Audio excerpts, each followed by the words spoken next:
inspired you to consider writing the script for 1066?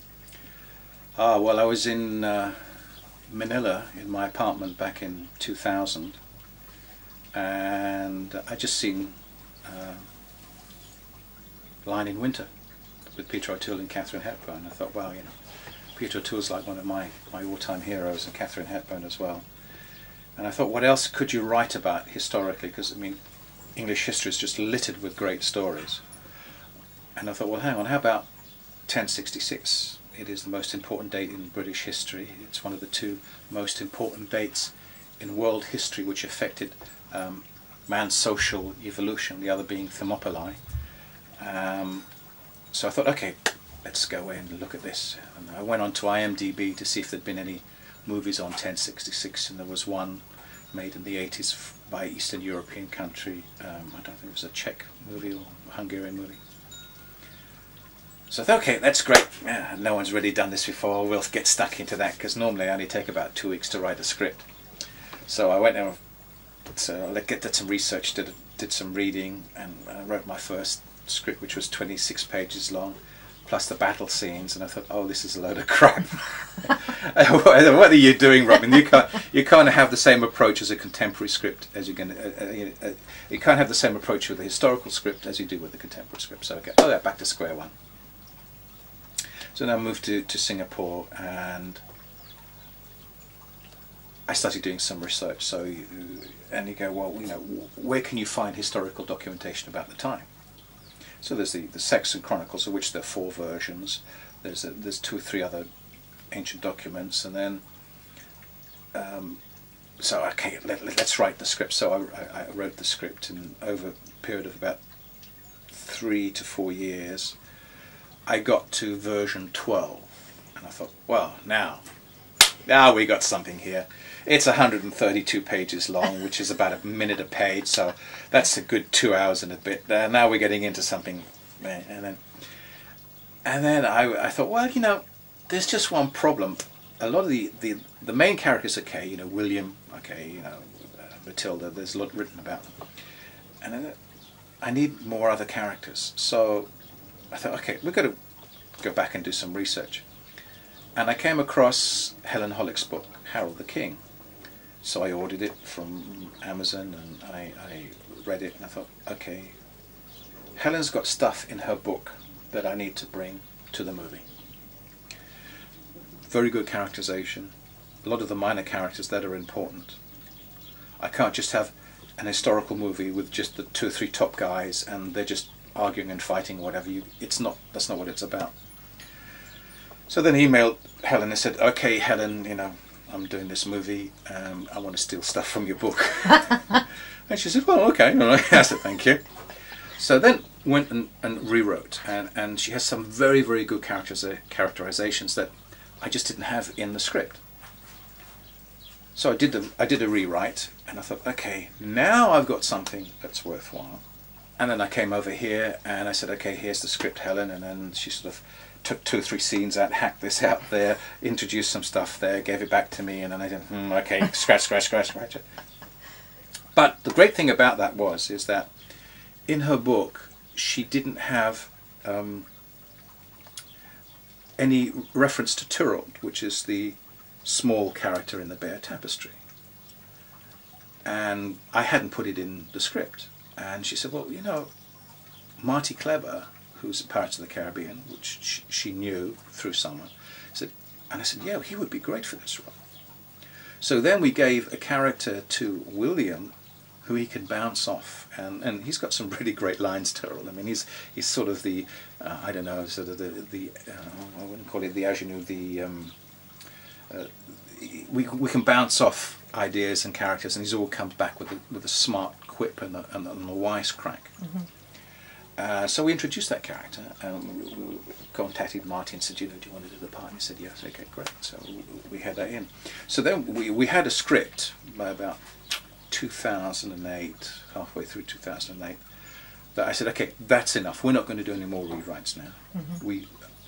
You can go on rewriting forever, and the script has got to stand on what it is.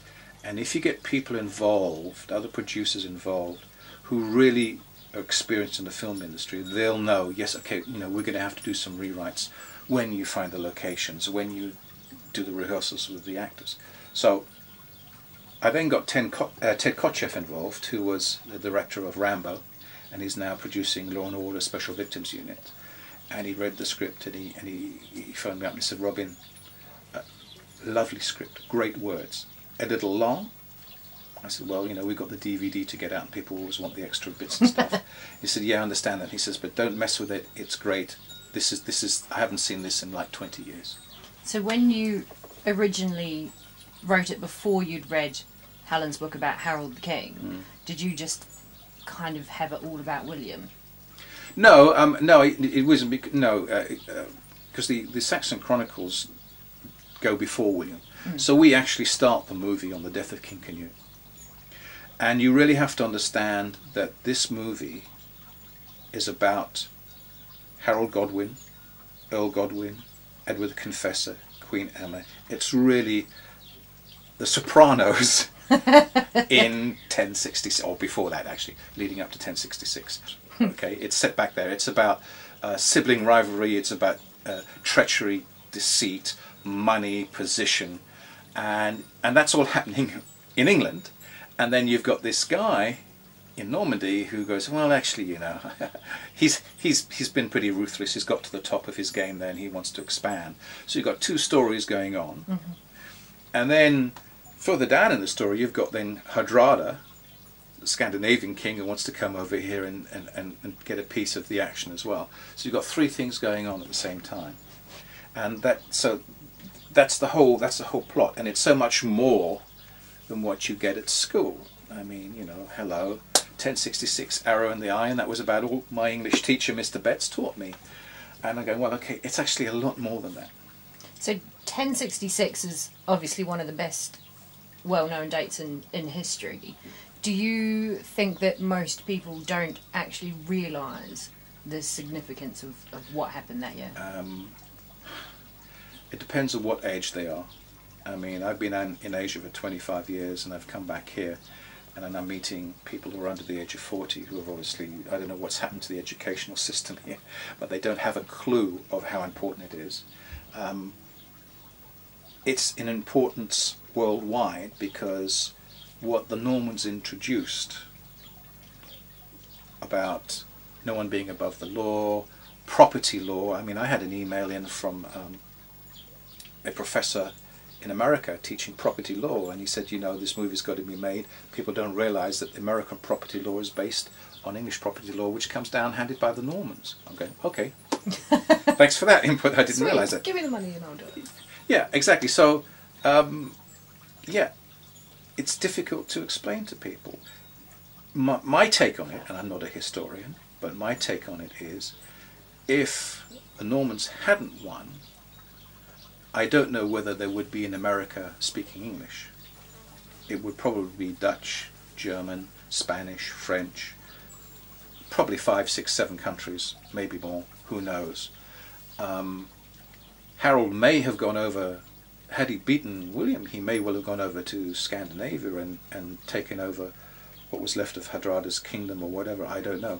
I mean, but certainly I think you wouldn't have had a British Empire. That's for sure.